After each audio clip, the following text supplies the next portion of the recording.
Bonjour à tous et à toutes.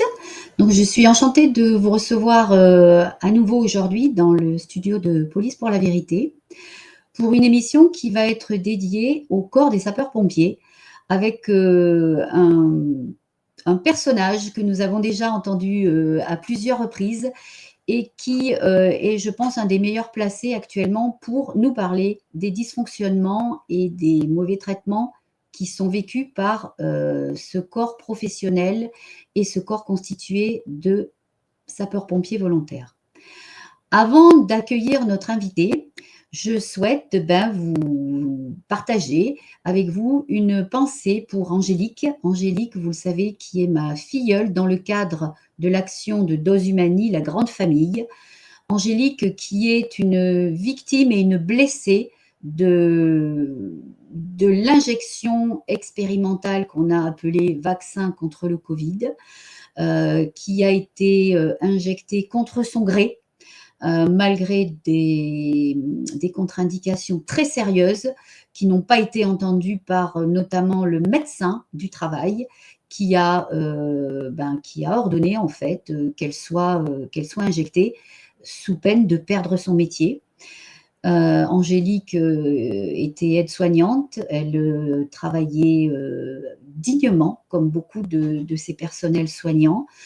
Elle avait 6 enfants, tous à sa charge à l'époque, et donc elle a été bien obligée, en tant que maman toute seule, de conserver son travail pour pouvoir s'occuper de ses enfants et puis pas tomber dans la précarité, la pauvreté. Et on le sait aujourd'hui, il arrive que des mamans qui ne sont pas en capacité financière d'élever leurs enfants, eh bien, se voient retirer leurs enfants. Donc ça a été vraiment sa motivation pour subir cette injection. Et donc, c'est une preuve de la monstruosité de ce que nous avons vécu. Angélique l'a vécu et beaucoup d'autres comme elle l'ont vécu également.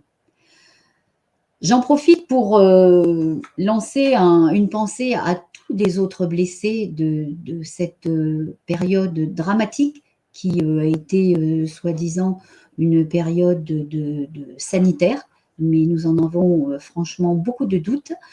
Que ce soit des personnes qui ont été vaccinées volontairement, pas volontairement, que ce soit des personnes qui n'ont pas été injectées, que ce soit les personnels suspendus. Nous avons tous été victimes de cette mauvaise gestion politique.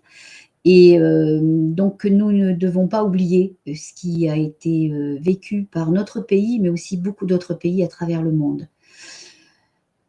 Donc, nous avons aussi connu, heureusement, des moments de grande solidarité. Nous avons rencontré des personnes que nous n'aurions jamais rencontrées sans cet épisode pseudo-pandémique. Donc, la vie n'a pas été faite que d'horreur et d'obscurité, mais quel prix pour tout ça. Donc, aujourd'hui, je vais accueillir Denis Braille, que vous avez déjà vu à 3 reprises avec nous, et qui va aborder avec nous tous les dysfonctionnements, le mal-être qui existe actuellement dans les SDIS. Donc, bonjour Denis, et merci d'être avec nous encore cette fois. Bonjour à toutes et à tous. Bonjour, merci surtout à toute l'équipe de Police pour la vérité de me redonner à nouveau la parole après les précédents lives qui ont pu être partagés et vus sur les réseaux. Donc, vous pouvez les retrouver. Vous le savez, je m'appelle Denis Braille, j'ai 57 ans. Je suis un ancien sapeur-pompier professionnel à Besançon. Et aujourd'hui, je voulais aussi surtout remercier et saluer mes proches, mes amis, mes camarades et sans qui je ne pourrais pas continuer à me battre et continuer à défendre mes droits par rapport à une situation qui est devenue insoutenable. Voilà, sans eux, ça serait pas possible de pouvoir essayer de me défendre et surtout de dénoncer les méthodes toxiques de management perverses et destructeurs, de dénoncer le harcèlement au travail, les violences institutionnelles, etc. Donc qui amènent des drames humains de démission, de tentatives de suicide et de suicide au sein des sapeurs-pompiers, que ce soit des femmes, des hommes, des pompiers professionnels, des pompiers volontaires ou des personnels administratifs. Alors, c'est le but justement de l'émission d'aujourd'hui, mais je crois que cette date du 5 mai, c'est un symbole pour toi. Est-ce que tu peux nous l'expliquer? Alors oui, c'est bien plus qu'un symbole puisque le 5 mai 2011, c'est la date qui coïncide à la condamnation de la direction du SDIS 25, service départemental d'incendie de secours du Doubs, et de son conseil d'administration qui m'avait licencié, qui m'avait radié des cadres de façon illégale. Et le 5 mai 2011, le tribunal administratif de Besançon a condamné la direction du SDIS, a condamné le conseil d'administration à me réintégrer sous 8 jours. Et cette date est très très importante parce que je reste le seul sapeur-pompier professionnel de France à avoir été licencié illégalement, à avoir été réintégré. Et ce que je dénonce encore aujourd'hui, 14 ans après, jour pour jour, c'est que l'administration, le SDIS 25 et de très nombreuses institutions ne respectent pas les jugements de la République, puisque je rappelle que le jugement prononcé le 5 mai 2011 n'a jamais été appliqué dans ces termes. Oui, et que pour toi, il n'y a pas eu une suite heureuse comme on aurait pu l'escompter, hein, au vu de cette décision, mais qu'au contraire, ça a été de mal en pis et que tu as été révoqué, tu as subi du harcèlement. Enfin bref, c'est l'enfer. Et l'enfer continue, quoi. Puisqu'il n'y a pas très longtemps, au mois de mars, alors que tu étais en manifestation pour soutenir, alors c'était toi ou tes collègues, je ne sais plus, tu as été interpellé quand même par la police. Alors oui, alors non seulement je suis la cible et victime de harcèlement, de violences institutionnelles, d'un acharnement des administrations, du SDIS 25, de la justice, de la police. Et plus récemment, cette année en 2025, j'ai réussi à obtenir la réouverture de 9 dossiers qui avaient été déposés au tribunal administratif. Donc, le 18 février, j'ai été convoqué à une audience qui aurait dû être publique. Et systématiquement, la police est intervenue, réclamée par la présidente du tribunal administratif de Besançon, et a empêché les soutiens et les personnes qui sont venues pour assister à cette audience. Il y a eu des violences de police qui ont été commises. On nous a empêchés d'entrer au tribunal. Et à force, on a quand même pu obtenir l'audience. Mais bon, encore une fois, c'est une parodie de justice parce que le 18 février, il y a bien eu une audience sur 9 dossiers qui dataient de 2020 quand même, donc 5 ans. C'est un délai anormalement long d'instruction. Et s'en s'est suivi le 22 mars, en marge du Cross national des sapeurs-pompiers de France, qui était organisé ici à Besançon, dans le Doubs. Et j'étais accompagné de 2 camarades, on était 3, et j'ai déroulé une banderole dénonçant les suicides chez les sapeurs-pompiers, la même que vous voyez systématiquement. Et j'ai été interpellé, menotté, placé en garde à vue pendant 8 heures, alors que mon état de santé n'est pas bon et que les conditions d'exclusion sont totales.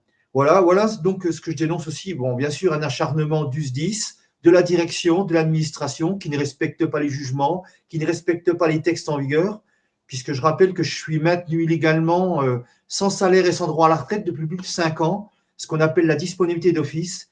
Et c'est juste illégal, c'est arbitraire, et personne ne dit rien, personne ne fait rien, et il y a une omerta totale.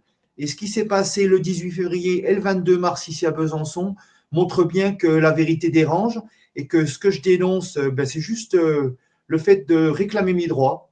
Voilà. Donc aujourd'hui, je continuerai à me battre et justement, parce que c'est le 5 mai 2011, c'est la date anniversaire, et le 5 mai 2025, aujourd'hui, je vous annonce que je confirme que je viens de déposer à la Cour d'appel administrative de Nancy une requête en appel concernant le rejet des 9 dossiers qui ont été soi-disant instruits par le tribunal administratif de Besançon le 18 février. Voilà pourquoi, voilà l'actualité. Merci beaucoup, Denis. Alors, on va revenir plus généralement donc, sur l'état de ce métier de pompier dans notre pays, l'état des SDIS. Et donc, je me suis inspirée un petit peu d'un très bel article qui a été fait par une journaliste de France Inter, que je salue parce qu'elle a été vraiment, elle est allée chercher profondément les causes de tout ce qui ne va pas bien. Et donc, le premier constat que je notais, c'est qu'il y avait une diminution des professionnels, mais également des sapeurs-pompiers volontaires, puisqu'aujourd'hui, on est à 43 000 SP professionnels et 200 000 SPV, plus les 13 000 militaires donc, qui sont sur Paris et sur les Bouches-du-Rhône. Et donc un constat de 68% des casernes qui ne fonctionnent qu'avec des sapeurs-pompiers volontaires. Donc ça m'a beaucoup surpris. Donc qu'est-ce que toi tu as, pour approfondir un petit peu ce sujet sur les effectifs, qu'est-ce que toi tu peux en dire de ton côté où tu as l'expérience et la connaissance de ce milieu? Alors, tout à fait, les chiffres sont pas tout à fait exacts, malheureusement, parce que il faut aussi considérer que beaucoup de sapeurs-pompiers professionnels ont des doubles, voire des triples contrats, c'est-à-dire qu'ils sont professionnels un jour et ils peuvent être volontaires le lendemain, ce qui est tout à fait illégal. Donc, ça maquille la vraie réalité du manque de personnel. Et c'est général, c'est national, aussi bien au niveau de l'Hexagone que dans les dom-toms, parce qu'il ne faut pas les oublier. Dans les dom-toms, il y a des choses qui se passent et le manque d'effectifs, à savoir que c'est un fonctionnement qui est généralisé, parce que les institutions et puis les pouvoirs publics disent qu'il n'y a pas d'argent pour embaucher des sapeurs-pompiers, que ce soit des professionnels ou des volontaires. Par contre, il y a beaucoup d'argent pour nommer des colonels hors classe, pour nommer des contrôleurs généraux depuis la préforme de la filière sapeur-pompier. Il n'y a pas d'argent non plus pour mettre certains engins, certains véhicules aux normes qui sont prévues. Et à savoir aussi que cette perte de vocation, parce que c'est aussi ça qu'il faut voir, c'est que à force de tirer sur l'élastique, de tirer sur les effectifs, et à savoir que les interventions augmentent de façon exponentielle, et les gens soit sont usés, sont fatigués, sont cassés, les remplacements de postes de pompiers professionnels ne se font pas, et il y a même il y a même des gens, ça je le sais, il y a des agents, des pompiers qui ont passé le concours de pompiers professionnels et qui n'ont pas été embauchés au bout des 2 ans. Donc, soit ils sont obligés de reprendre, de refaire le concours, ou soit ils sont obligés de quitter carrément ou de faire autre chose.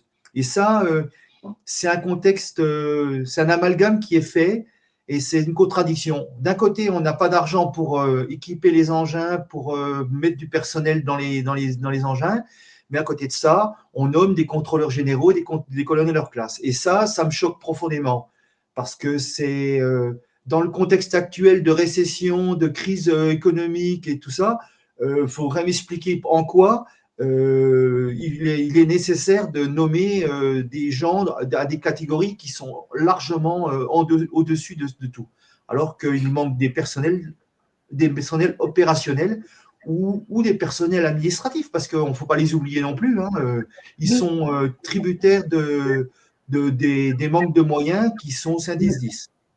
Et oui, c'est que les missions support existent effectivement, hein, et donc ça, on le voit dans tous les corps d'intervention, hein, que ce soit militaire ou, je veux dire, les fonctions des SDIS, c'est des missions de service public, de secours et d'assistance aux personnes. Donc, on fonctionne un petit peu comme dans un régime militaire, hein.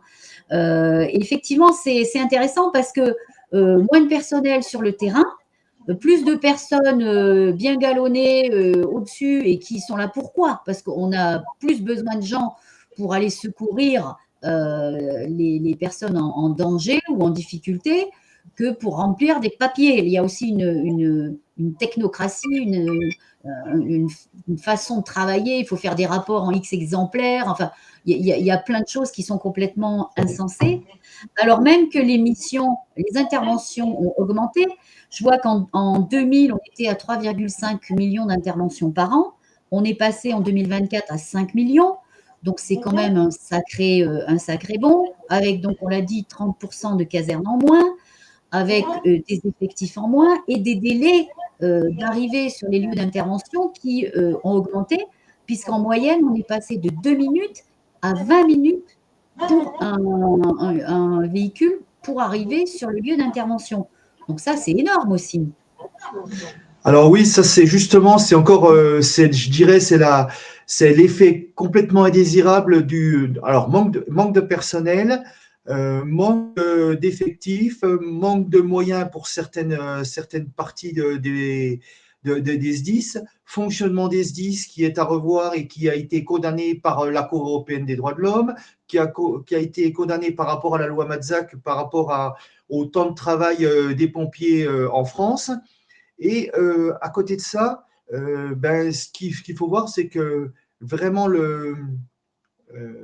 je dirais la conséquence directe, c'est que la population française n'est pas égale devant les secours. Parce que quand on se trouve en version rurale ou dans d'autres départements où il y a des pompiers volontaires qui ont un travail et qui sont là par vocation, parce que ça reste une vocation, même s'il y a une perte de vocation actuelle.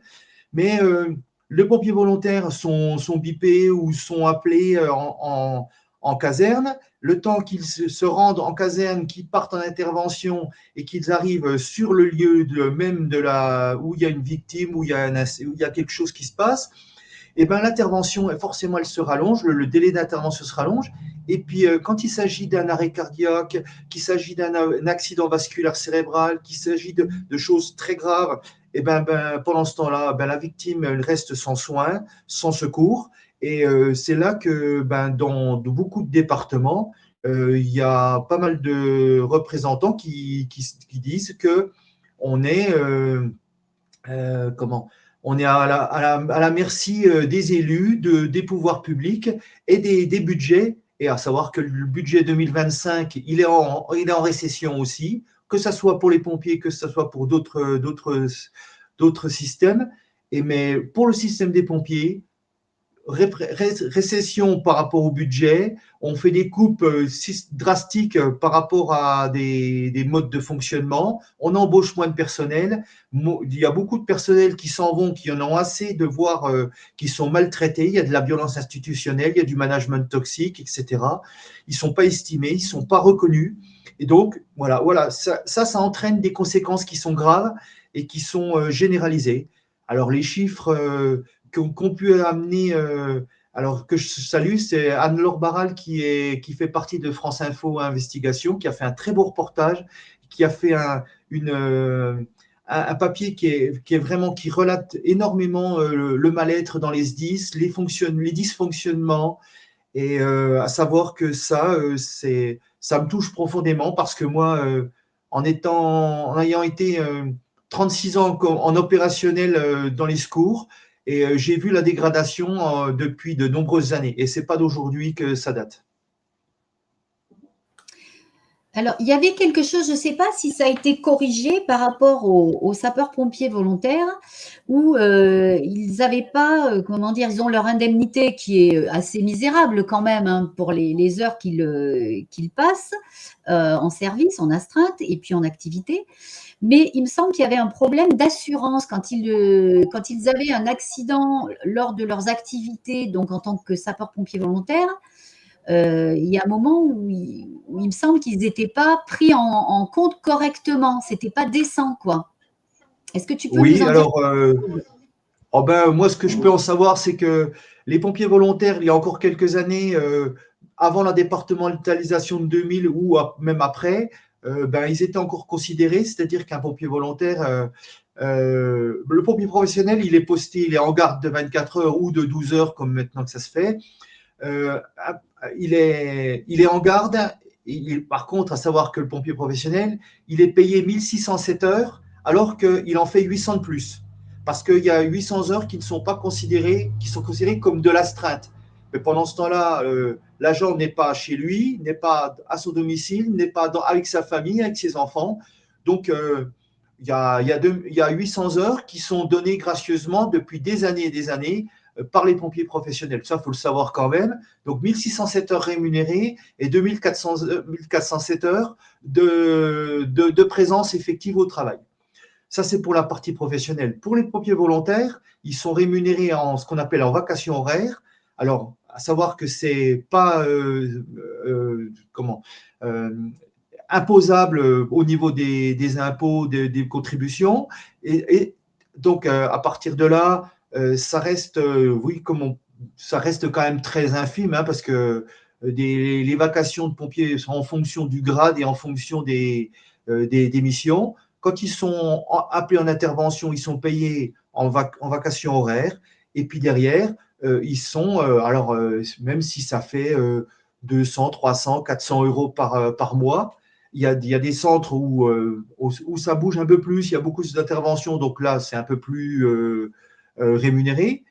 Mais les petits centres qui font très peu d'interventions, eh ben, si le pompier volontaire fait 100 euros par mois, c'est le bout du monde. Mais pendant ce temps-là, ben, il prend du temps sur lui, souvent la nuit, souvent le samedi, le dimanche, etc.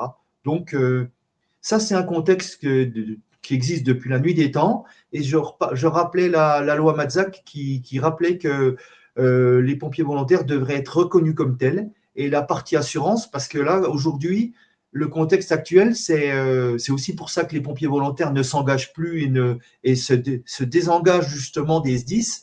C'est parce qu'ils ont leur travail. Et puis que le jour où ils sont bipés en intervention, alors une fois, deux fois, ça peut passer, mais dans certaines entreprises, ben c'est compliqué. Des petites entreprises qui ont 3-4 ouvriers, s'il y a un ouvrier qui s'en va, ben c'est 25% de l'effectif qui s'en va. Et après, c'est pas rémunéré correctement. Et puis après, derrière, on a des engagements. Et puis, comment je pourrais vous expliquer ça? Eh ben quand il arrive une intervention, si le pompier se blesse, il est normalement sur la partie SDIS, il fait partie des agents du SDIS, mais seulement, après, il se blesse, mais si il ne peut pas retourner à son travail, qui prend en charge? Quelle assurance? Voilà. Et ça, ça a toujours été une bagarre d'assurance, d'argent. C'est toujours mercantile, mais c'est toujours comme ça. Et ça, on n'a toujours pas trouvé de solution. Et c'est Ah aussi voilà, pour ça c'était que ça en fait que je voulais vraiment parler parce que c'est profondément injuste, hein. C'est quand même des personnes qui, sur leur temps de vie personnel, hein, donnent bah, du temps, hein, donnent leur santé aussi, donnent leur jeunesse, hein, pour beaucoup. Et en fait, il n'y a aucune reconnaissance. Et s'ils se blessent, ben, ils ne sont pas indemnisés à hauteur bah, du sacrifice qu'ils ont fait, quoi.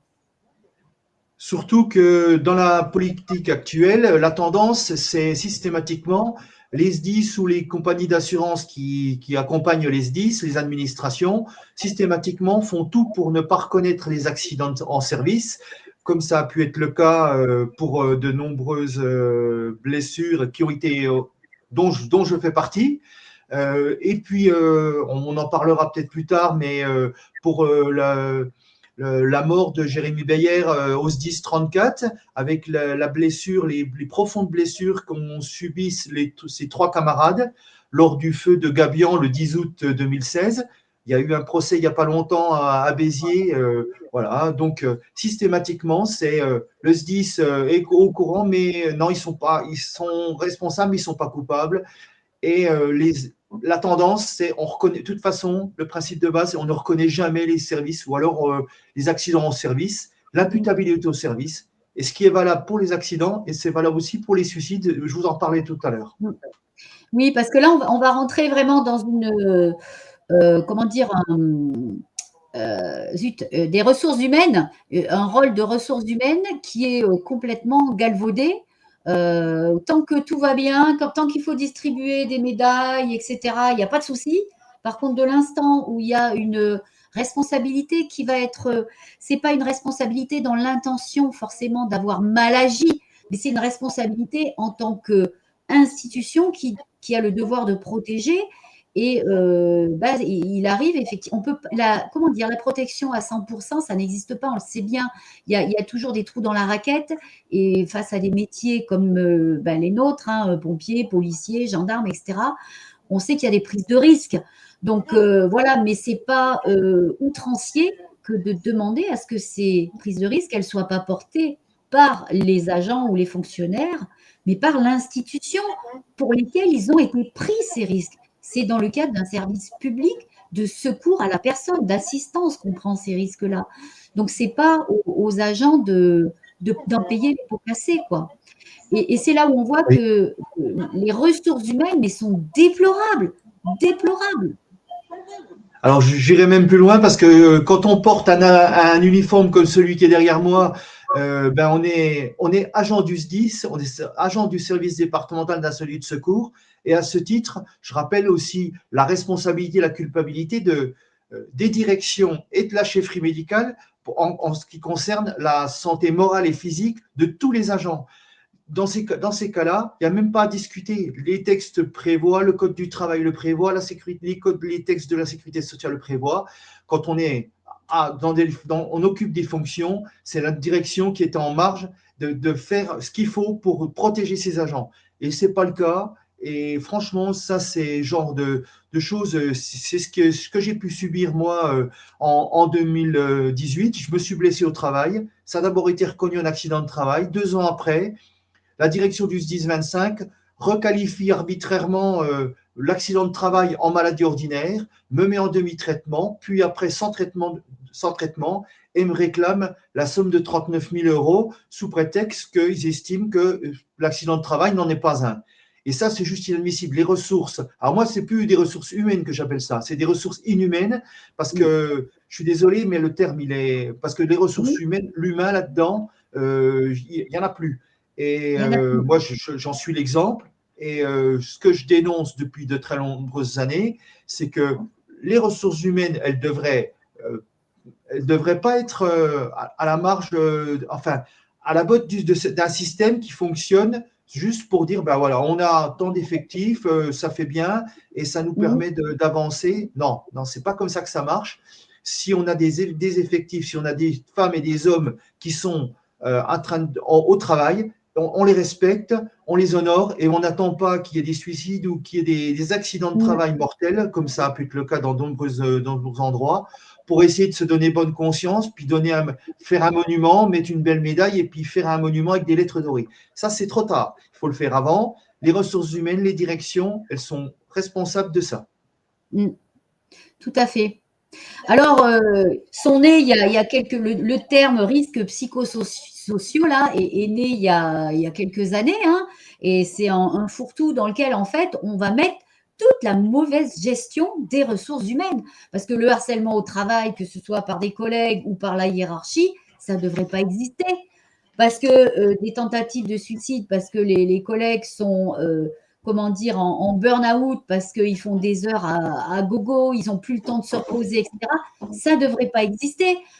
Parce qu'on les fait monter dans des camions où ils ont des vestes, des bottes qui sont plus adaptées et qu'on a du mal à récupérer des choses neuves, propres, ça ne devrait pas exister. Ça, si cette gestion du personnel et du matériel était tenue correctement. Alors oui, bien sûr, parce que alors bien sûr, c'est de nouveau la responsabilité des directions d'habiller correctement leurs effectifs, d'engager des camions qui sont en état, ce qui n'a pas été le cas dans le cas de Jérémy Beyer à Gabian, ce qui n'a pas été le cas. Et dans beaucoup de domaines, alors les directions, les ressources humaines, alors on parle du fameux dialogue social, mais le dialogue social au niveau des SDIS, ben, non seulement c'est une vaste hypocrisie, parce que je n'ai pas peur de le dire, moi, parce que les réunions de dialogue social, on n'a pas le droit de poser les questions qui fâchent, on n'a pas le droit d'aborder les sujets qui sont un petit peu contentieux. Donc, finalement, c'est vous venez avec vos questions, mais nous, on vient avec nos réponses.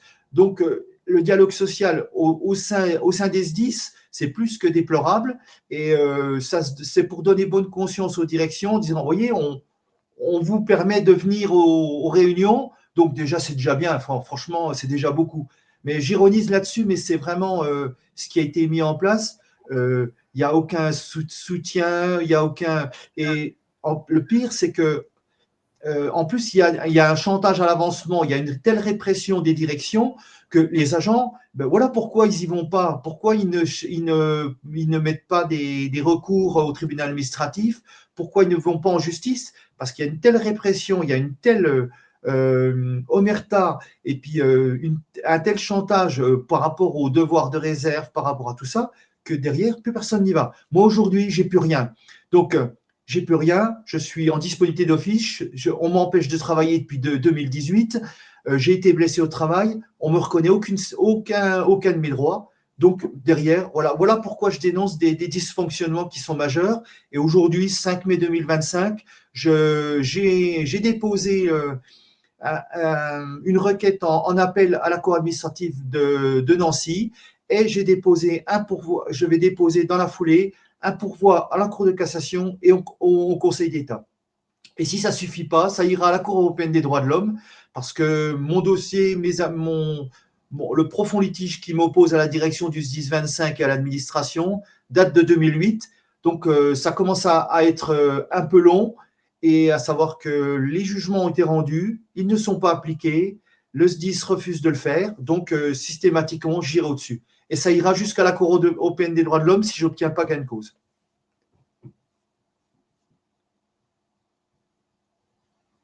Ah, Cathy, tu n'as pas ton micro.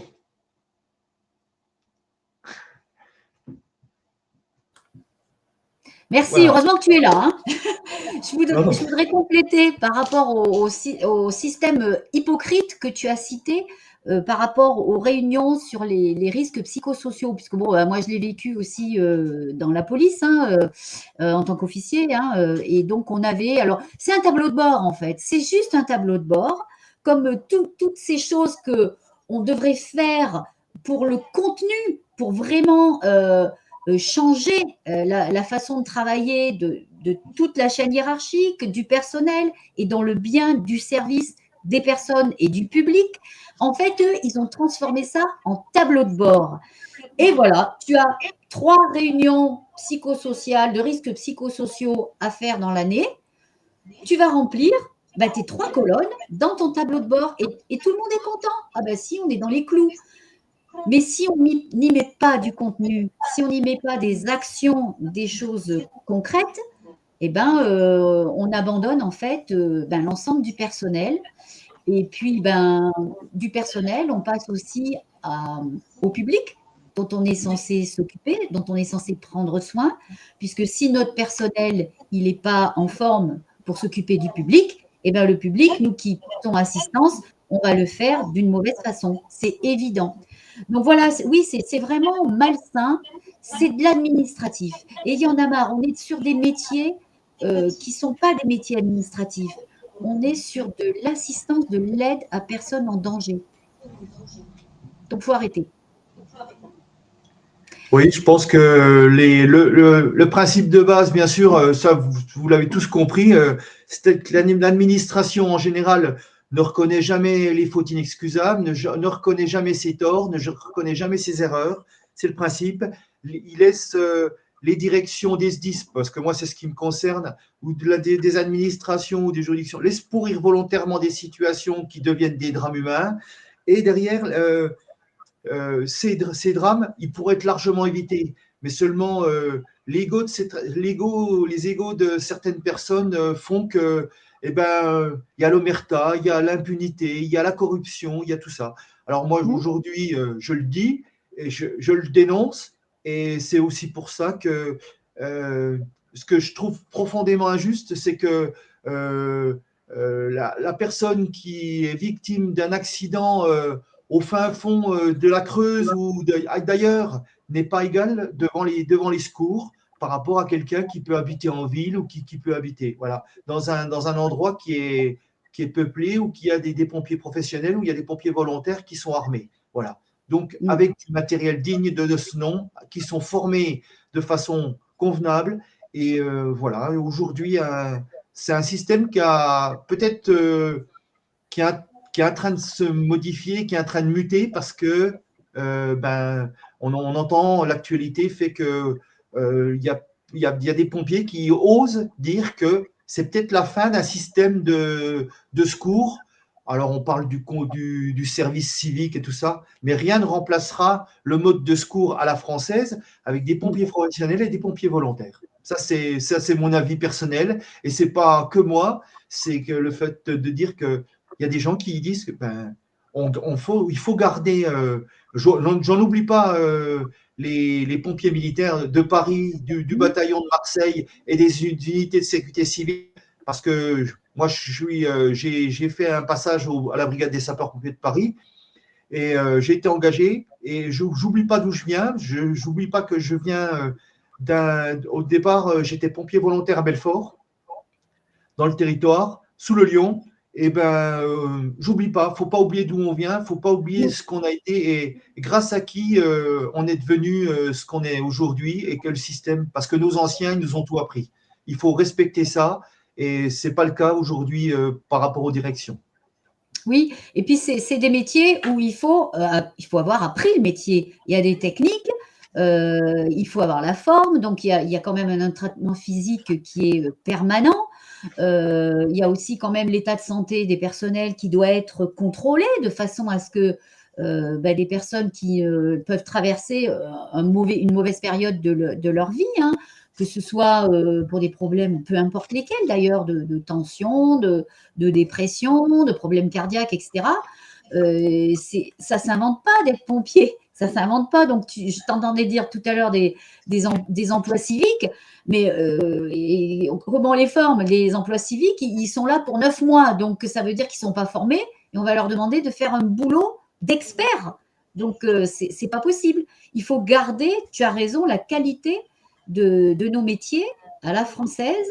Et puis, il y a la qualité du métier et il y a aussi la qualité du dévouement qu'on trouve avec les SPV. Parce que c'est important, c'est des métiers qui sont humains et on a besoin de gens qui respirent l'humanité, quoi. Oui, ben ça manque. Eh ben, je dirais même, j'irai encore même plus loin, c'est-à-dire c'est ce qu'on voit chez les pompiers, on le voit à l'hôpital, on le voit dans tous les services publics, parce que c'est une volonté de casser les services publics, parce que franchement, depuis de nombreuses années, parce que pour former un sapeur-pompier, il faut plusieurs années.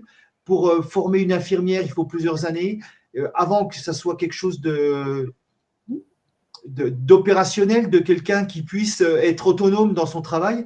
Donc, en 9 mois, on ne peut pas former quelqu'un, c'est pas possible. Et ce qui est valable alors, les pompiers, la police, la gendarmerie, les soins, les hôpitaux, la fonction publique en général, l'éducation nationale, parce qu'on ne forme pas un professeur en quelques mois. Voilà, c'est quand même un constat qui est général et qui me choque profondément, parce que on est en train de mettre en place la casse de tous les services publics, la poste, l'éducation, les secours. Et en plus de ça, j'oublierai pas, bien sûr, la période 2021 où on a mis carrément, euh, la partie gouvernement, et alors quel qu'il soit, hein, moi je suis apolitique par rapport à ça, mais on a suspendu des pompiers, des infirmières, des médecins et j'en passe et des meilleurs, tout ça pour une pseudo-politique sanitaire qui n'en est pas une. Voilà, ça c'était pour la petite parenthèse, parce que je reste au fond de moi très convaincu que il y a encore aujourd'hui des pompiers qui sont suspendus, il y a encore des suspendus à l'hôpital, il y a encore des gens qui ont dû quitter leur métier. Donc, ça, les chiffres, ils sont largement en dessous. Et l'investigation de France Info l'a bien fait ressentir. Les chiffres qui ont été annoncés par rapport au manque d'effectifs et puis par rapport aux violences institutionnelles et aux suicides sont largement en dessous de ce que le ministère peut bien nous dire. Oui, c'est ça, c'est l'arbre qui cache la forêt. Alors oui, justement, dans cet article, la journaliste parlait de 273 suicides ou tentatives de suicide de pompiers entre 2018 et 2024. Donc, soit 45 par an, c'est énorme quand même. C'est énorme. Et ça dénonce bien un gros malaise quand même. Même si, on le sait, ce n'est pas forcément lié à 100% au métier. il y a de toute façon une part qui est liée au métier et quand on voit les conditions de travail, ben, on ne peut que penser effectivement que ces gens-là, ben, ils n'ont plus envie de s'accrocher, quoi, hein. Alors oui, je vais rebondir sur ces chiffres-là parce qu'avec une liste qui est non exhaustive, bien sûr, par rapport à des gens qui sont morts à cause des méthodes employées par le SDIS, qui sont morts ou qui se sont suicidés parce qu'on les a poussés à démissionner, on les a humiliés, on a eu des méthodes qui sont complètement abjectes. Alors là récemment, euh, les camarades du SDIS 59 ont dénoncé 14 suicides en 4 ans, rien qu'au SDIS 59.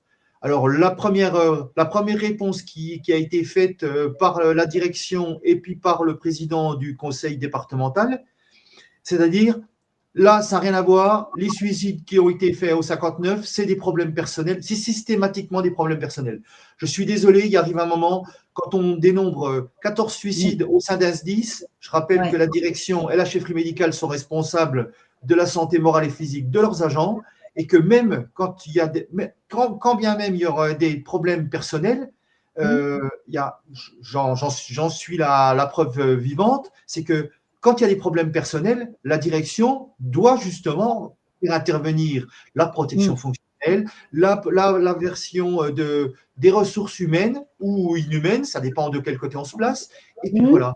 Et à savoir que les suicides, parce que c'est pas un cas isolé, parce que ce que je peux subir ici dans le Doubs à cause des méthodes de la direction du SDIS 25, ça a déjà été dénoncé et condamné par les juridictions, à savoir que le suicide de Lauriana Maglio au SDIS 49 à Angers a été reconnu imputable au service, à savoir que le suicide de Cyril Minard, mon copain, à Grenoble, a été reconnu imputable au service par le tribunal administratif de Grenoble, que le suicide de Denis Cerca, qui était colonel au SDIS. Le fil. Alors oui, au niveau des SDIS de France, j'annonçais que je ne suis pas un cas isolé, malheureusement, parce que de trop nombreuses personnes, agents, pompiers volontaires, pompiers professionnels, personnel administratif ont subi les mêmes choses, le harcèlement, les violences institutionnelles qui ont engendré des drames humains irréversibles, des démissions, des tentatives de suicide et des suicides. Et là, les juges, les juridictions, à plusieurs reprises, ont condamné les SDIS de France, comme ça a pu être le cas pour le suicide de Lauriana Maglio, son suicide a été reconnu imputable au service par le tribunal administratif de Nantes. Le suicide de mon copain Cyril Minard à Grenoble, qui a été reconnu par le tribunal administratif de Grenoble imputable au service. Donc le SDIS 38 a été condamné. Et ça a été aussi le cas pour Denis Cerca, qui était colonel au SDIS 91. Et alors, ce n'est que les éventails des extraits de nombreuses procédures qui sont en cours et qui encore n'ont pas abouti pour l'instant. Mais rien que sur ces trois-là, ça touche, je vous le disais, des femmes, des hommes, des pompiers professionnels, des pompiers volontaires, de tout statut confondu. Et ça, là, c'est pas moi qui le dis, c'est la justice. Et quand la justice se prononce après de nombreuses années de procédures qui sont longues, qui sont fastidieuses, qui coûtent excessivement cher, et ben systématiquement la direction du SDIS ou les administrations ne respectent pas les jugements parce que, comme ça peut être le cas pour, euh, pour Jérôme Fortin au SDIS 73, qui a fait condamner le SDIS 73 en 2023 et à le réintégrer à son poste en tant que commandant, parce qu'il était commandant, et bien derrière, le SDIS 73 n'applique pas. Voilà. Et comme ça a pu être le cas pour moi, pour la condamnation du 5 mai 2011, qui a condamné le SDIS 25 à me réintégrer sous 8 jours, ça a mis plus de 5 ans. Il a fallu faire intervenir le préfet de région pour ordonner au SDIS de me réintégrer dans les camions et dans une caserne. Pareil, le SDIS 25, toujours me concernant, a été condamné a annulé la mutation arbitraire et d'office au centre d'alerte en 2011. Ça n'a pas été respecté puisque le jugement du tribunal administratif de Besançon précisait que ça a été annulé. Et juste derrière, on me dit, oui, vous avez compris. Le SDIS, oui, on a compris, bien sûr. Et ils m'ont remis au centre d'alerte. Voilà. Donc, 2 ans de procédure, condamnation du SDIS. Et derrière, on dit, oui, on a compris, mais on vous remet quand même au centre d'alerte. C'est un exemple parmi tant d'autres. Et c'est aussi le cas, ce qui s'est passé en 2023, le 4 juillet 2023 pour moi, au tribunal administratif de Besançon, qui a condamné de nouveau le SDIS 25 à annuler le refus de reconnaissance en accident de travail pour mes arrêts de 2018. 2018 à 2023, oui, le Delta, 50 procédures pour faire reconnaître un refus d'accident de travail.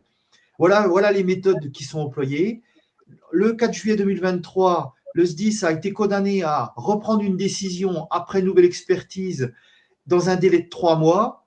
Et là non plus, ça n'a pas été respecté puisqu'ils ont pris une décision sans avoir reconnu l'accident de travail qui avait été annulé, sans avoir fait une expertise au préalable.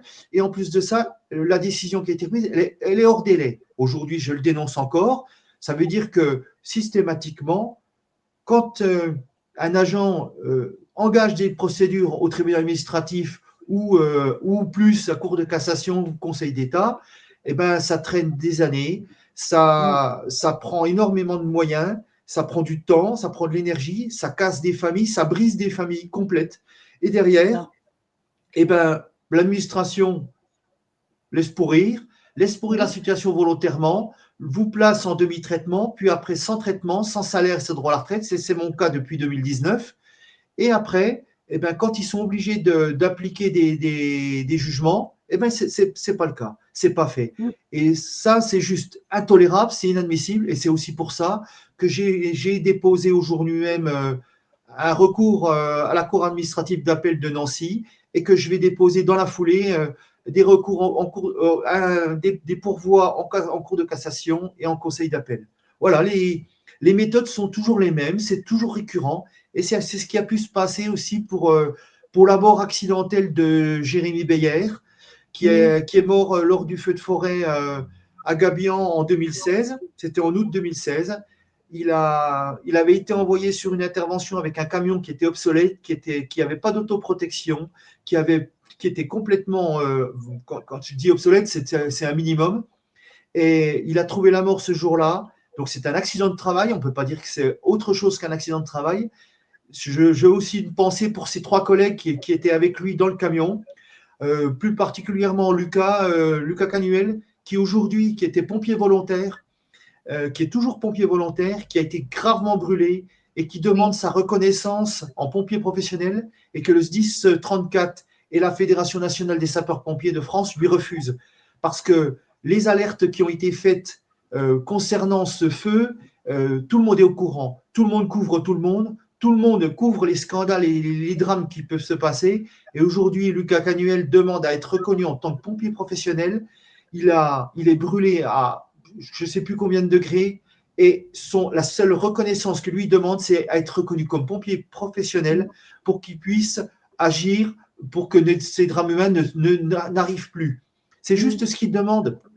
Il a été pris dans ce feu de forêt le 10 août 2016.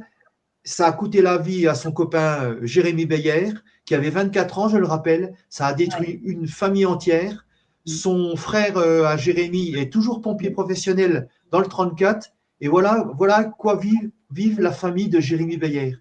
Alors, une grande pensée pour tous ces gens tous ces proches, parce que c'est les dommages collatéraux, faut pas rêver. Moi, ce qui se passe avec ma famille, c'est ce qui se passe avec la famille de Lauriane, avec la famille de Cyril. À savoir aussi que, ça j'en parlais tout à l'heure, c'est que les directions, systématiquement, oui, on est en poste à responsabilité, mais on n'est jamais coupable. Et parce que tout est couvert, tout est de l'impunité, tout de la corruption, tout est une omerta. Les conseils d'administration, les pouvoirs publics couvrent les scandales qui se passent dans les 10-25, parce qu'aujourd'hui, moi, je prends mes responsabilités. J'ai 57 ans, je sais de quoi je parle. J'étais représentant d'un collectif contre le harcèlement au travail. au niveau national. Et derrière, les SDIS se protègent avec les préfectures, avec les conseils d'administration, avec les élus. Et ce qui s'est passé après le scandale de la mort de mon copain Alain Huguenin le 16 décembre 2010, ici à Besançon, il était pompier professionnel, 57 ans, il était à la porte de sa retraite.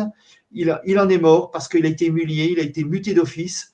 Et derrière, après parce que c'est un mort, on a beau dire ce qu'on veut, il a été poussé à démissionner.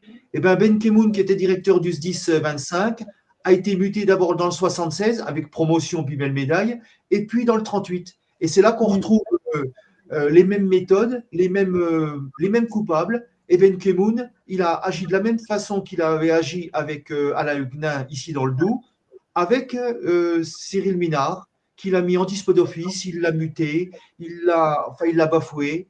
Et malgré la sentence du tribunal administratif de Grenoble, eh ben, il est couvert. Tout va bien, ça se passe bien. Sauf que là, il y a quand même un procureur de la République, M. Éric Vaillant, qui était procureur de la République à Grenoble, qui l'a mis en examen pour homicide involontaire dans le cadre du suicide de Cyril Minard, ainsi que le médecin-chef actuel du SDIS 38, parce que, toujours pareil, la direction est responsable et la chefferie médicale sont responsables de la santé morale et physique de tous les agents. Je vais insister là-dessus, parce que ces méthodes de management toxique, ces violences institutionnelles, elles ont été condamnées le 21 janvier 2025 par la Cour de cassation. Et dans le cadre des suicides et des violences et du harcèlement au travail au sein du dossier de Orange. Voilà. Donc, ça fait jurisprudence. Et là, aujourd'hui, on ne peut pas dire il ne s'est rien passé. Il peut pas. Les suicides, c'est un problème personnel qui n'a rien à voir avec le service. Non, au contraire. D'ailleurs, la justice a été rendue, mais dans mon cas, comme dans d'autres cas, il y a un chantage en disant bon, maintenant, vous avez été reconnu avec un accident de travail, etc., en imputabilité. Et on fait chantage, comme ça a pu être le cas pour la famille de Lauriane Amaglio. Et on dit à la famille maintenant, bon, voilà, vous avez été reconnu, maintenant, on passe à autre chose, et puis vous enlevez vos plaintes pénales, parce que les plaintes pénales, ça les fait pas rire. Et moi, je vous le dis franchement, les plaintes pénales, elles iront au bout, et celles qui n'ont pas été instruites ou qui ont été classées sans suite de façon complètement illusoire, je vais en redéposer, et puis il y aura des éléments supplémentaires. Parce que j'affirme et je soutiens que la direction du SDIS 25 en 2010 a tout fait pour muter d'office Alain Huguenin. En 2021, le même directeur qui a été muté à Grenoble a fait la même chose pour Cyril Minard. Et ça, c'est juste un assassinat. Je rappelle qu'un assassin, c'est une personne qui porte atteinte à une autre personne par négligence et ou par incompétence et qui entraîne la mort de cette personne. Voilà, c'est ça. Quand on entraîne la mort de quelqu'un, on doit être condamné. Ça, c'est la définition du dictionnaire. C'est pas moi qui l'invente. Alors, attention, parce que l'assassinat, c'est tuer quelqu'un volontairement et par préméditation. Donc là, on rentre dans une qualification, voilà, voilà. Je pense qu'il ne faut pas s'avancer sur ce terme-là, sur ces affaires-là. Par contre, les homicides involontaires, oui, par négligence, effectivement, par dysfonctionnement, c'est possible. Ça, c'est possible. Hein, comme ça a été retenu, d'ailleurs, il me semble bien, sur le procès à Gabian. On a parlé d'homicide involontaire par négligence et par des ordres qui n'étaient pas corrects. Hein. Donc, et quand on voit finalement que il y a 2 officiers, je crois, qui ont été condamnés et qui font appel alors que la condamnation, elle est légère. Je veux dire, on parle d'un côté de la vie d'un homme, et puis de la vie d'un homme, oui, et puis de la vie de 3 autres qui ont été gravement blessés. Être condamné à quelques mois de prison avec sursis, c'est pas le bout du monde. Je veux dire, c'est largement mérité quand on a fauté, hein, largement mérité. C'est amplement mérité, mais en plus, justement, c'est ce que je disais tout à l'heure, c'est que systématiquement, ils reconnaissent aucune de leur culpabilité. Oui, Et oui, ça, oui, voilà, et ça fait encore traîner, et ça va partir en appel, en cassation. Ça va durer encore des années. Et pendant ce temps-là, ben, il y a des familles qui souffrent. oui, Il y a des proches qui sont dans la souffrance. Alors, il y a déjà eu une très grosse souffrance lors d'une disparition ou d'un décès ou d'un suicide. Et là encore, on revit, oui, on oblige les familles à oui, revivre quelque chose oui. de juste inhumain. Voilà. Oui, c'est inhumain et en plus, c'est totalement injuste. Faire appel sur une décision comme ça, mais c'est d'une indécence. C'est incroyable de faire ça, incroyable. Ces gens-là, moi je dis, sont indignes, indignes des grades et des fonctions qu'ils exercent. C'est indigne. Tout à Alors, fait. il y a quelque chose aussi dans l'article de France. Alors, je me suis trompée, peut-être tout à l'heure, c'est pas France Inter, Non, c'est c'est France Inter ou France Info Investigation, oui, tout à fait. voilà, oui. Et c'est quelque chose qui concerne la Direction générale de la sécurité civile où il est indiqué que ben, cette direction, elle ne dispose pas de données nationales concernant le harcèlement moral, par exemple. Comment c'est possible? Alors, on met des commissions de suivi psychosocial, on met des référents harcèlement normalement de partout, et on n'a pas de chiffres. Mais ça veut dire quoi? Ça veut dire qu'on s'en moque, qu'on fait les choses à moitié, que ça n'a aucun intérêt, que c'est l'omerta. C'est pas possible. Soit on s'occupe effectivement du problème et on fait déjà un diagnostic. Et pour faire un diagnostic, il faut des données. Soit on fait rien. Donc là, moi, je me dis, mais en fait, on fait rien. Et ça rejoint un petit peu les fameux tableaux de bord dont je parlais tout à l'heure, où on fait des croix dans des tableaux et pof, c'est bon, on a rempli la mission. Alors, je vais encore corroborer ce que tu avances, c'est-à-dire que des alertes impérieuses et urgentes ont été faites à de nombreuses reprises à la Direction générale de la sécurité civile, c'est une entité du ministère de l'Intérieur, c'est notre patron. Mais toutes les alertes urgentes, eh ben, il n'y en a pas une qui a été vraiment euh, diligentée et puis instruite d'une façon correcte.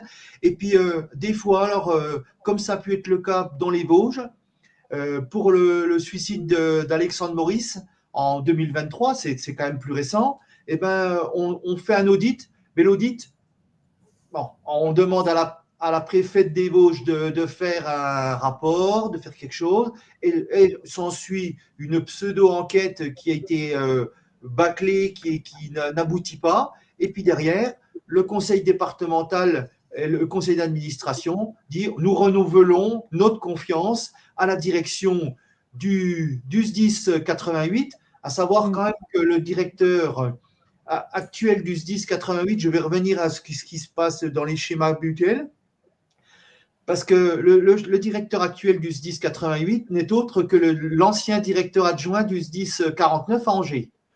Vous aurez compris que derrière, il y avait des implications déjà dans pas mal de domaines, à savoir quand même que cette personne a déposé plainte contre moi contre diffamation, et ben, pour l'instant, moi, je demandais à être entendu.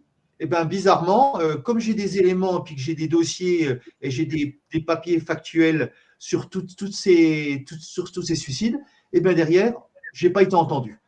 Preuve que la vérité dérange. Donc, omerta, impunité, corruption, tout ça, voilà. Et les alertes urgentes qui sont faites à la Direction générale de la sécurité civile doivent être prises en compte. C'est pas Mm. juste pour faire beau, et c'est pas juste Mm. pour dire, bah, écoutez, on va voir, et puis on fait un pseudo-audit, une pseudo-enquête. Parce que c'est vraiment des pseudos, c'est très illusoire. C'est, oh, voilà, on va se donner bonne Oui, conscience, on a fait quelque chose. Mais non, on a fait quelque c'est de chose. la communication, c'est de la communication. Voilà, c'est juste, Mm. voilà, c'est très illusoire et puis c'est Mm. très hypocrite. Voilà. Et puis comme ça, puis après on dit, oui, bon, d'après l'enquête, et c'est aussi Mm. ce qui a pu se passer pour moi, c'est-à-dire pour mes dossiers de 2020, quand j'ai voulu les faire réouvrir, la présidente du tribunal administratif, c'est un contexte général, hein, dit, au vu des pièces produites par le SDIS 25, il apparaît que votre dossier est clôturé. Voilà. Mm. Donc c'est C'est ça. unilatéral, c'est de façon, on ne demande rien à personne, on demande aux SDIS qu'est-ce que vous en pensez. Ben non, nous on ne veut pas, on Oui, n'admet pas, on ne reconnaît pas l'accident de travail, donc ils balancent oui, il ça n'y au a pas de tribunal. contradictoire. Il n'y a pas de contradictoire, alors qu'en droit français, il y a du contradictoire. Le contradictoire et le droit à la défense, il est bafoué, mais systématiquement. Voilà. Donc, c'est aussi pour ça que je vais en cassation, c'est aussi pour ça que je vais au Conseil d'État, c'est aussi pour ça que je fais la cour d'appel. Et puis, si ça ne suffit pas, on ira au-dessus. Moi, voilà. Et donc, ces alertes, elles doivent être prises en compte. Et ce n'est pas juste. Je prends l'exemple d'une alerte qui a été faite pour moi en 2021. Derrière, c'était quelques semaines, vraiment quelques semaines avant le suicide, c'était fin 2020, avant le suicide de Cyril Minard, mon copain de Grenoble. Et derrière, eh ben, il y a eu une nomination d'un médiateur qui se dit normalement impartial, intègre et surtout indépendant. Je vais insister là-dessus. Eh ben, mise en place des médiations, mise en place au bout de X palabres et de médiation, enfin d'échanges. Derrière, un médiateur a été nommé. Et puis, 2 jours avant, même pas la veille des réunions de médiation, il s'est désengagé de lui-même. Et après, le SDIS a dit, vous voyez, par la faute de Denis Braille, le médiateur n'a pas pu aller au bout de sa mission. Et ça, elle est un peu forte, celle-là. Hein, c'est un peu fort. Alors que moi, j'ai toutes les possibilités de voir que j'ai des documents factuels qui prouvent que l'alerte à la DGSC, elle n'a pas été prise en compte, ou elle a été prise en compte et après, derrière, il y a omerta, impunité, et tout est étouffé. On met ça sous le tapis comme systématiquement. Et à savoir que les scandales qu'il y a eu ici à Besançon, on a muté le directeur à Grenoble. Il y a eu un autre scandale à Pontarlier, toujours dans le SDIS 25. Ça a été couvert et protégé par le directeur actuel, par le directeur adjoint, par la présidente du conseil d'administration. Il y a quand même eu quelque chose d'énorme parce que mon ancien chef de service est devenu chef de groupement, donc au grade de colonel. Et puis, il y a eu une histoire privée qui a débordé sur le public, sur le fonctionnement d'une caserne et d'un groupement complet, d'un département complet, le Doubs. Et le fameux colonel qui s'appelle Honor, il a été muté à Mayotte comme directeur. Et puis, à Mayotte, non content d'avoir fait déjà pas mal de choses ici, d'avoir fait des choses, il a été suspendu en 2023 parce qu'il a été reconnu responsable, coupable d'avoir donné des réponses et des questions au concours de capitaine. Donc, il a fait annuler le concours de capitaine 2023 de pompiers professionnels. Il a été annulé grâce à Honor et à sa maîtresse. Voilà, je n'ai pas peur de le dire. Maintenant, s'il veut m'attaquer, qu'il n'hésite pas parce que j'ai des documents. Mais ça, c'est pas moi qui le dis, c'est le tribunal administratif de Rennes qui a reconnu que Honor et sa maîtresse avaient fraudé au concours de capitaine. Bon, voilà. D'accord. Tout ça, mais ça touche à tout, hein. Vraiment, voilà. la malhonnêteté. Alors, il y a la malhonnêteté flagrante. Là, c'est de la malhonnêteté flagrante. On a après de la négligence, d'un manque d'investissement dans son travail, etc.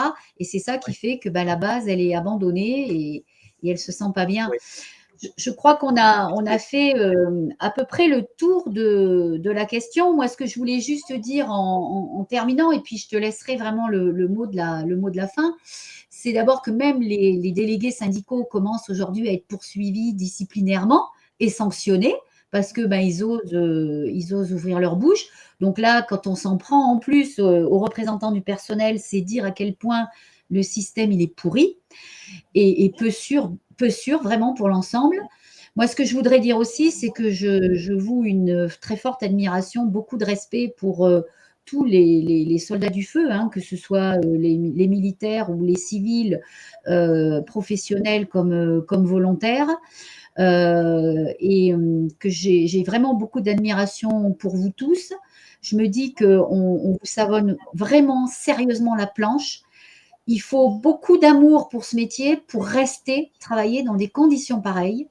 En plus, après le traitement qui a été fait lors de la pandémie dont on a parlé, qu'on a évoqué tout à l'heure, avec le fait qu'on ait suspendu, mais comme s'ils n'existaient pas, des centaines et des centaines de pompiers, professionnels ou volontaires, comme si vraiment c'était des bouts de papier.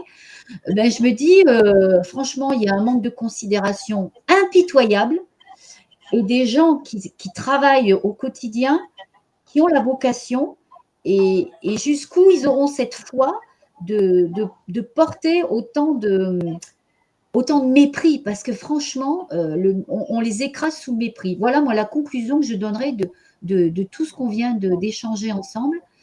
Et je te remercie d'avoir accepté de faire cette émission. Et je te laisse clôturer notre petite discussion sur l'état de santé des SDIS en France en 2025. Eh ben, je vais appuyer ce que tu viens de dire, c'est-à-dire la pression, la répression au niveau des représentants du personnel. Là, je vais avoir une pensée pour mon copain Hugo dans les Vosges qui a été poussé à prendre une rupture conventionnelle et aujourd'hui, le SDIS 88 continue à l'embêter pour pas dire autre chose, à essayer de tout faire pour ne pas lui donner l'argent qui lui revient au niveau de la rupture conventionnelle suite au suicide d'Alexandre Maurice dans le 88. J'étais il y a quelques jours à Châlons-en-Champagne, et là une pensée pour les représentants et les militants qui étaient devant le conseil départemental du SDIS 51 de la Marne, parce qu'il y a eu une manifestation qui était tout à fait pacifique, à savoir que bien sûr toutes les manifestations de pompiers sont un peu bruyantes parce que on honore notre patronne, la Sainte Barbe, c'est la patronne des artificiers, c'est la patronne des métiers de feu, et à ce titre, ben il y a du bruit forcément. Eh ben, le commissaire de Châlons-en-Champagne n'a pas été vraiment très satisfait de la manifestation qui se passait de façon très pacifique et a donné l'ordre qu'on procède à un PV de 150 euros plus 63 euros de frais concernant un dispositif pour faire du bruit, simplement. Donc, les représentants du SDIS, du CGT SDIS 51 ont été verbalisés. Derrière, voilà. Et il y a aussi les camarades le secrétaire général de CGT SDIS 59 dans le Nord qui va passer au tribunal le 6, donc demain, le 6 mai, au tribunal judiciaire de Lille, parce qu'il il a été mis en porte-à-faux par rapport à des propos qu'il aurait tenus dans le cadre de ses fonctions de représentant syndical. Et j'en passais les meilleurs. J'oublie pas mon copain Cyril parce qu'il était représentant du personnel et on lui a bafoué ses droits, on lui a bafoué vraiment, on l'a anéanti, on l'a détruit. Et puis, je vais finir sur des slogans qui sont d'actualité parce que je rappelle que les manifestants ne sont pas des délinquants et les, les représentants du personnel ne sont pas des délinquants et ne sont pas des trafiquants. Alors, à savoir que systématiquement, on ne laissera pas passer, que ce soit les personnels de base ou de tout statut confondu. Il ne faut pas laisser passer ça, il faut dénoncer ça, il faut continuer à défendre ses droits, comme je peux le faire depuis plus de 14 ans. Et le slogan qui correspond à ce que je peux vivre, c'est-à-dire, vous le savez, c'est celui qui se bat peut perdre, celui qui ne se bat pas a déjà tout perdu. Et le fait de reprendre un slogan et un poème de William Hensley qui a été repris et qui a été célébré euh, par, euh, par Nelson Mandela, derrière Invictus, vous le savez, c'est tu es le maître de ton âme, tu resteras le capitaine de ton destin. Voilà, je tiens à vous remercier pour l'écoute, remercier toute l'équipe de Police pour la vérité de m'avoir redonné la parole parce que de profonds conflits sont toujours en attente, que des drames humains sont en train de se jouer que ça touche des femmes et des hommes de tout statut, de partout en France, que ça soit dans l'Hexagone ou dans les dom-toms, et qu'il faut que ça s'arrête et que les pouvoirs publics prennent leurs responsabilités et que les responsables et les coupables de ces drames soient condamnés de façon certaine et significative pour plus que ça arrive et pour que ça empêche toute récidive dans ces drames humains concernant les tentatives de suicide, les démissions et les suicides. Voilà, aujourd'hui, une journée importante pour moi et je reste très déterminé, et c'est un faible mot, de dire que l'administration, la direction du SDIS 25 a tout pouvoir pour que ça s'arrête dans les 24 heures. Seulement, ils ne me jamais reconnaître leurs erreurs, ni leurs fautes. Alors aujourd'hui, je vais continuer à me battre grâce à mes proches, grâce à mes amis, grâce à mes camarades et grâce surtout à tous les soutiens, parce que j'oublie pas tous les messages que je reçois. Je prends l'exemple de téléphones, de messages, de réseaux. Vous pouvez me trouver partout. Vous pouvez me trouver bien sûr sur les vidéos de Police pour la vérité. Vous pouvez me trouver sur tous les réseaux.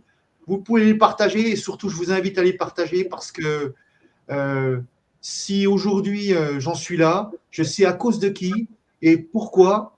Et surtout, je demande uniquement mes droits et que ces drames humains s'arrêtent et que la Direction générale de la sécurité civile, que le ministère, que le gouvernement, que les pouvoirs publics prennent leurs responsabilités et que ça s'arrête tout simplement. Exactement. Et je pense que tous les pompiers de France, quel que soit leur statut, méritent qu'on les traite dignement. Merci beaucoup, Denis. Merci à vous tous et toutes de nous écouter. N'hésitez pas à partager cette vidéo qui est importante. C'est un état des lieux qu'on vient de faire qui est plus que sérieux. Il faut alerter parce que, comment dire, la bienveillance envers les pompiers, c'est aussi la bienveillance envers les citoyens de France. Merci beaucoup à tous et à très bientôt. Au revoir.